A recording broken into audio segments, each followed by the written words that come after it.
We open up the second to last episode of The Boys with a really good dance number by O Father.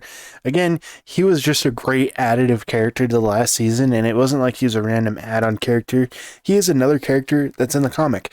I don't know if I'll review comics or anything, but I have been trying to read the Boys comic, and while parts of it are really bad, there's also parts of it in the vague storyline of what's going on here in the show.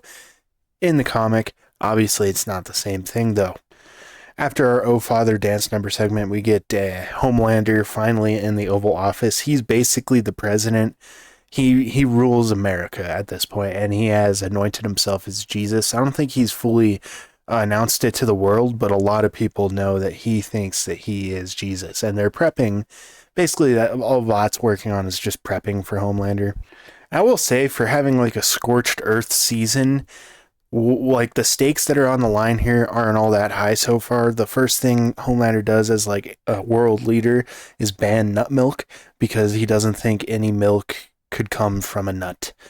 And I mean, while it's funny, this is the second to last episode of The Boys where they were promising scorched earth among a million other things. And I mean, I know like Eric Kripke said, temper your expectations. While I don't think it's absolutely atrociously bad, terrible, like people are putting it out to be, I do think it is just disappointing. And the second to last episode so far, it's underwhelming. Even with like Homelander having his V1 like Vought, original Vought now, he's like immortal, he won't age anymore, powers. He doesn't even really get souped up other than when his super laser eyes went off when he first injected it into himself. Now he's just doing the same thing where he's just kind of like intimidating people and getting a little rise out of it and then continuing onwards. Although he does kill the current president basically in the scene, which is like a little shocking, but it also is what it is, really. Yeah, pretty much just is what it is. Then another sin that this episode commits would really, this does deserve to be kind of a pretty low rated episode in my opinion. But I don't think the final episode deserves to have such a terribly low rating. But this one is pretty bad. I mean, they basically take the Gen V cast that they were working so hard on, with Marie Monroe, who they consider to be somewhere close to Homelander if you actually watch that show at all. I don't think I'm going to review it just because I know that it's like over and it got canceled. If there was actually a season 3 coming out, I would be reviewing it like immediately after this because it was really good. And I think even the fights and the powers were better. And some of that cast, I mean, a lot of the cast really was just casted really well in Gen V. And so like, it's just a damn shame. They take Marie Monroe and Jordan Lee and they just throw them aside. They basically tell them, okay, thank you for some crucial information that is going to guide us to figuring out how to get to Homelander, but you could kindly fuck off now and take all your Gen V crew with you because this isn't your fight. And that's basically it. Like, it's another classic case of where I feel like they just the writers kind of do a character who's already getting bullied online even more dirty by just writing her really bad. Like, it seems like Starlight just could care less about these people who need to help him. And I mean, it's Homelander. It's like the final fucking boss fight. I would take any amount of people that you can get. But for whatever reason, they just kind of write off the Gen V characters, and it is what it is. And really, I disagree with that highly, too. I think it's pretty stupid, especially if you watch the damn shows. I mean, if you didn't watch the shows, you'd just be like, who the fuck are these people? Because they don't explain it in The Boys.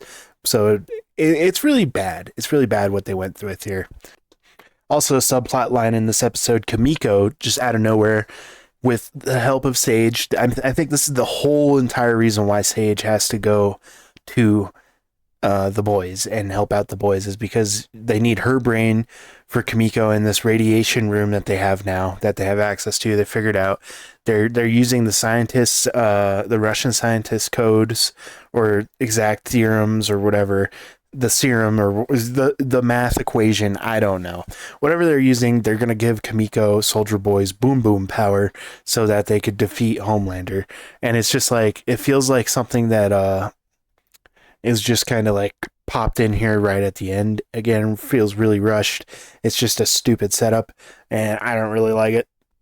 We also get this great image that you get to feast your eyes on, where Homelander's testing like a test screening of Jesus, handing him the deviled crown, the horn crown, to take over the sins of America. And yeah, I mean, Homelander's going he's full bore into this, but also doing it with a whole company mindset by doing like a mini movie, or I think it's going to be like a whole movie or something inside the universe of the boys.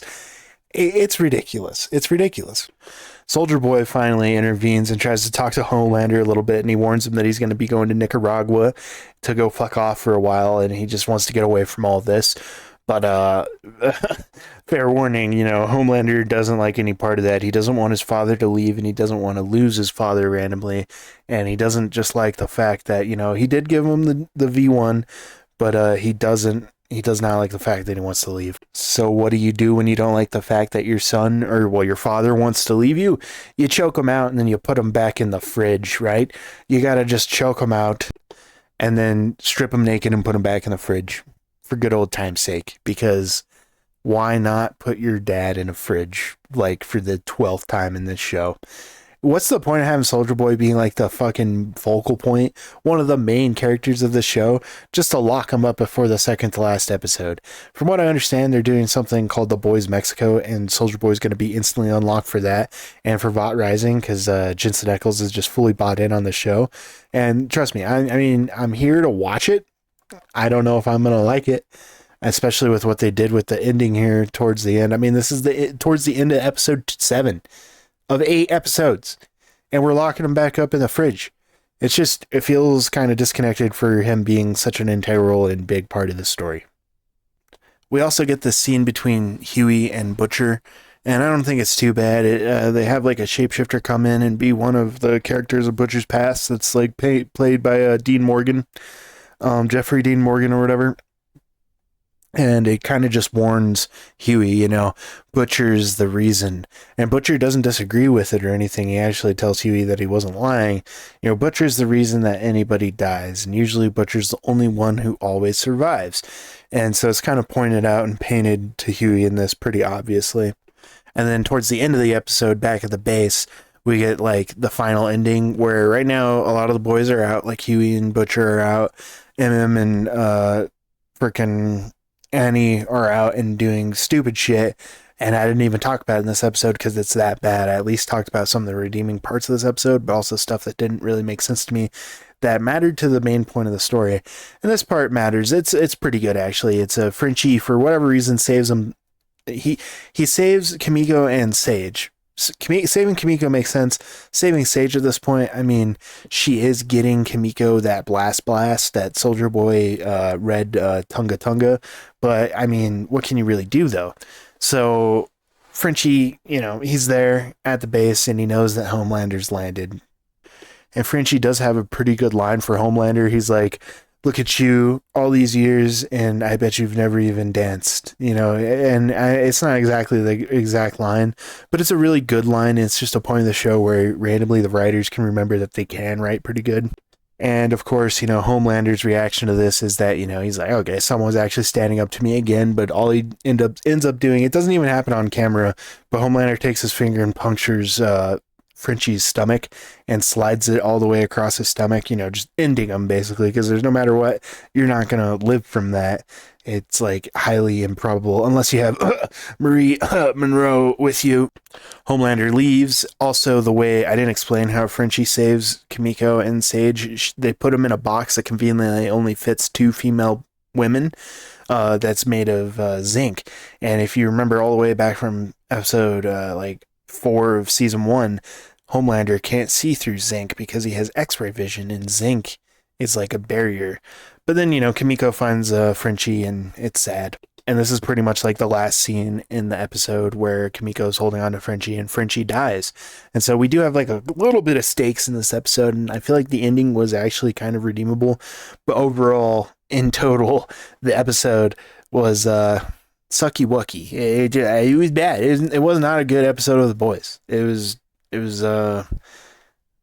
like a 6. It was a 5 or a 6 out of 10 for a Boys episode.